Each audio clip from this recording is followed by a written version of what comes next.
ओम शांति। 23 फरवरी 2026 की मुरली है। मुख्य रूप से बाबा ने कहा, तुम मेरे बच्चे मनुष्य से देवता बनते हो। तुम अभी रावण की जंजीरों से छूटते हो। तुम स्वर्ग की राजाई पाते हो, पास विद ऑनर बनते हो। मैं नहीं। इसलिए बाबा तुम्हें बहुत बहुत बधाइयाँ देते हैं।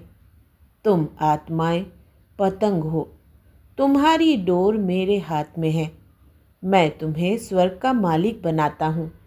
आगे कहा, पास विद ऑनर होने के लिए एक बाप को याद करना है, किसी भी देहधारी को नहीं। इन आँखों से जो दिखाई देता है उसे देखते भी नहीं देखना है। हम अमर लोक की यात्रा पर जा रहे हैं, इसलिए मृत्यु लोक का कुछ भी याद ना रहे।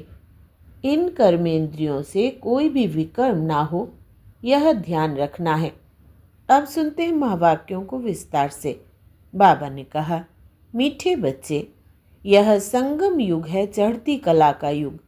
इसमें सभी का भला होता है, इसलिए कहा जाता, चढ़ती कला तेरे भाने सर्व का भला। प्रश्न है, बाबा सभी ब्राह्मण बच्चों को बहुत बहुत बधाइयाँ देते हैं, क्यों? उत्तर, क्योंकि बाबा कहते, तुम मेरे बच्चे मनुष्य से देवता बनते हो। तुम अभी रावण की जंजीरों से छूटते हो। तुम स्वर्ग की राजाई पाते हो, पास विद ऑनर बनते हो। मैं नहीं। इसलिए बाबा तुम्हें बहुत बहुत बधाइयाँ देते हैं। तुम आत्माएं पतंग हो। तुम्हारी डोर मेरे साथ में है। मैं तुम्हें स्वर्ग का मालिक बनाता हूँ। गीत है, आखिर वो दिन आया आज। ओम शांति। यह अमर कथा कौन सुना रहे हैं? अमर कथा कहो, सत्यनारायण की कथा कहो, व तीजरी की कथा कहो, तीनों मुख्य है। अभी तुम किसके सामने बैठे हो और कौन तुमको सुना रहे हैं? सत्संग तो इसने भी बहुत किए हैं। वहाँ तो सब मनुष्य देखने में आते हैं। कहेंगे, फलाना सन्यासी कथा सुनाते हैं, शिवानंद सुनाते हैं। भारत में तो ढेर सत्संग है, गली गली में सत्संग है। माताएं भी पुस्तक उठाए बैठ सत्संग करती है, तो वहाँ मनुष्यों को देखना पड़ता है। लेकिन यहाँ तो वंडरफुल बात है। तुम्हारी बुद्धि में कौन है? परमात्मा। तुम कहते हो, अभी बाबा सामने आया हुआ है। निराकार बाबा हमको पढ़ाते हैं। मनुष्य कहेंगे, वो ईश्वर तो नाम रूप से न्यारा है। बाप समझाते हैं कि नाम रूप से न्यारी कोई चीज़ है नहीं। तुम बच्चे जानते हो, यहाँ कोई भी साकार मनुष्य नहीं पढ़ाते हैं, और कहाँ भी जाओ सारी वर्ल्ड में साकार ही पढ़ाते हैं। यहाँ तो सुप्रीम बाप है, जिसको निराकार गॉड फादर कहा जाता है। वो निराकार साकार में बैठ पढ़ाते हैं। यह बिल्कुल नई बात हुई। जन्म बाई जन्म तुम सुनते आए हो, यह फलाना पंडित है, गुरु है, ढेर के ढेर नाम है। भारत तो बहुत बड़ा है। जो भी कुछ सिखाते हैं, समझाते हैं, वो मनुष्य ही है। मनुष्य ही शिष्य बने हुए हैं। अनेक प्रकार के मनुष्य है। फलाना सुनाते हैं, हमेशा शरीर का नाम लिखा जाता है। भक्ति मार्ग में निराकार को बुलाते हैं कि हे पतित पावन आओ। वही आकर बच्चों को समझाते हैं। तुम बच्चे जानते हो कि कल्प कल्प सारी दुनिया जो पतित बन जाती है, उनको पावन करने वाला एक ही निराकार बाप है।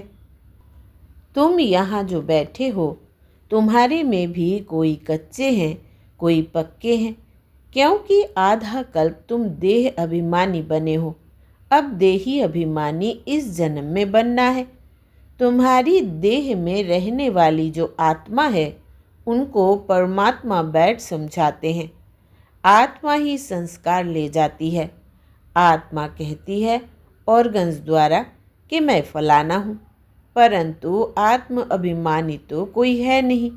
बाप समझाते हैं, जो इस भारत में सूर्यवंशी चंद्रवंशी थे, वही इस समय आकर ब्राह्मण बनेंगे, फिर देवता बनेंगे। मनुष्य देह अभिमानी रहने के आदती है, देही अभिमानी रहना भूल जाते हैं। इसलिए बाप घड़ी घड़ी कहते हैं, देही अभिमानी बनो। आत्मा ही भिन्न भिन्न चोला लेकर पाठ बजाती है।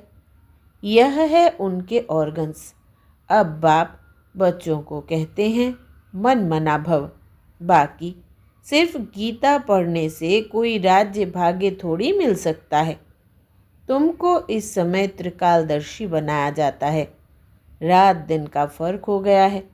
बाप समझाते हैं, मैं तुमको राजयोग सिखाता हूँ। श्री कृष्ण तो सतयुग का प्रिंस है। जो सूर्यवंशी देवताएं थे, उनमें कोई ज्ञान नहीं। ज्ञान तो प्राय लोप हो जाएगा। ज्ञान है ही सद्गति के लिए। सतयुग में दुर्गति में कोई होता ही नहीं। वो है ही सतयुग। अभी है कलयुग। भारत में पहले सूर्यवंशी 8 जन्म, फिर चंद्रवंशी 12 जन्म। यह एक जन्म अभी तुम्हारा सबसे अच्छा जन्म है। तुम हो प्रजापिता ब्रह्मामुख वंशावली। यह है सर्वोत्तम धर्म। देवता धर्म सर्वोत्तम धर्म नहीं कहेंगे। ब्राह्मण धर्म सबसे ऊंच है। देवताएं तो प्रारब्ध भोगते हैं। आजकल बहुत सोशल वर्कर है। तुम्हारी है रूहानी सर्विस, वो है जिस्मानी सेवा करना। रूहानी सर्विस एक ही बार होती है। आगे यह सोशल वर्कर आदि नहीं थे। राजा रानी राज्य करते थे। सतयुग में देवी देवता थे। तुम ही पूज्य थे, फिर पुजारी बने। लक्ष्मी नारायण द्वापर में जब वाम मार्ग में जाते हैं तो मंदिर बनाते हैं। पहले पहले शिव का बनाते हैं। वो है सर्व का सद्गति दाता, तो उनकी ज़रूर पूजा होनी चाहिए। शिव बाबा ने ही आत्माओं को निर्विकारी बनाया था ना। फिर होती है देवताओं की पूजा। तुम ही पूज्य थे, फिर पुजारी बने। बाबा ने समझाया है, चक्र को याद करते रहो। सीढ़ी उतरते उतरते एकदम पट पर आकर पड़े हो। अब तुम्हारी चढ़ती कला है। कहते हैं, चढ़ती कला तेरे भाने सर्व का भला। सारी दुनिया के मनुष्य मात्र की अब चढ़ती कला करता हूँ। पतित पावन आकर सबको पावन बनाते हैं। जब सतयुग था तो चढ़ती कला थी और बाकी सब आत्माएं मुक्ति धाम में थी। बाप बैठ समझाते हैं, मीठे मीठे बच्चों, मेरा जन्म भारत में ही होता है। शिव बाबा आया था, गाया हुआ है, अब फिर आया हुआ है। इसको कहा जाता है राजस्व अश्वमेध अविनाशी रुद्र ज्ञान यज्ञ। स्वराज्य पाने के लिए यज्ञ रचा हुआ है। विघ्न भी पड़े थे, अब भी पड़ रहे हैं।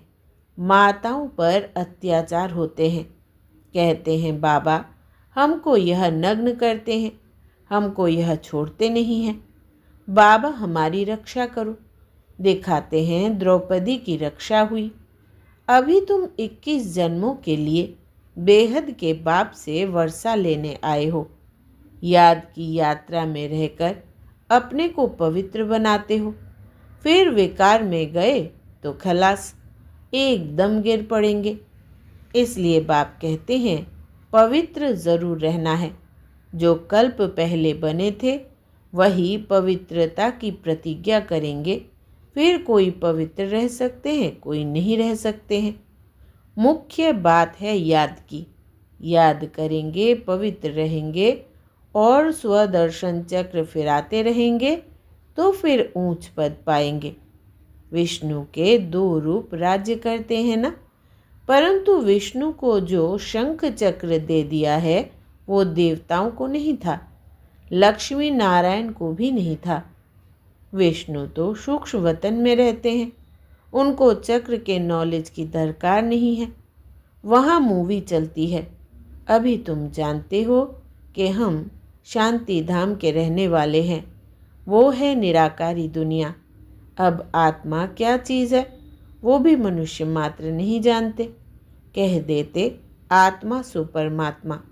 आत्मा के लिए कहते हैं एक चमकता हुआ सितारा है जो भ्रुकुटी के बीच रहता है, इन आँखों से देख न सके। भल कोई कितना भी कोशिश करे, शीशे आदि में बंद करके रखे कि देखे कि आत्मा निकलती कैसे है। कोशिश करते हैं परंतु किसको भी पता नहीं पड़ता है आत्मा क्या चीज़ है, कैसे निकलती है। बाकी इतना कहते हैं आत्मा स्टार मिसल है, दिव्य दृष्टि बगैर उसको देखा नहीं जाता। भक्ति मार्ग में बहुतों को साक्षात्कार होता है। लिखा हुआ है अर्जुन को साक्षात्कार हुआ, अखंड ज्योति है। अर्जुन ने कहा हम सहन नहीं कर सकते। बाप समझाते हैं इतना तेजोमय आदि कुछ है नहीं। जैसे आत्मा आकर शरीर में प्रवेश करती है पता थोड़ी पड़ता है। अब तुम भी जानते हो कि बाबा कैसे प्रवेश कर बोलते हैं। आत्मा आकर बोलती है। यह भी ड्रामा में सारी नूंद है, इसमें कोई के ताकत की बात नहीं। आत्मा कोई शरीर छोड़ जाती नहीं है। यह साक्षात्कार की बात है। वंडरफुल बात है ना। बाप कहते हैं मैं भी साधारण तन में आता हूँ। आत्मा को बुलाते हैं ना। आगे आत्माओं को बुलाकर उनसे पूछते भी थे। अभी तो तमो प्रधान बन गए हैं ना।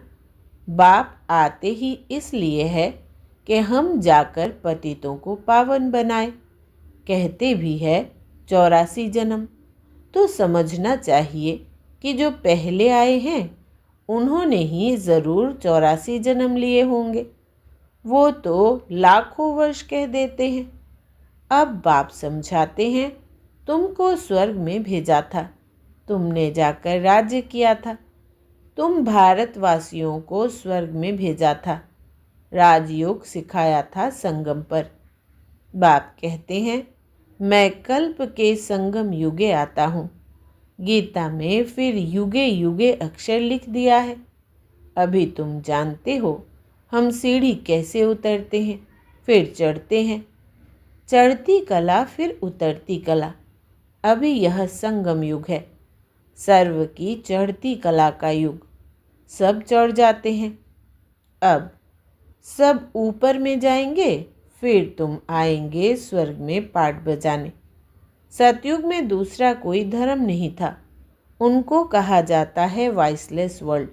फिर देवी देवताएं बाम मार्ग में जाकर सब विशेष बनने लग जाते हैं, यथा राजा रानी तथा प्रजा। बाप समझाते हैं हे भारतवासी, तुम वाइसलेस वर्ल्ड में थे, अब है विशेष वर्ल्ड। अनेक धर्म है, बाकी एक देवी देवता धर्म नहीं है। ज़रूर जब ना हो तब तो फिर स्थापन हो।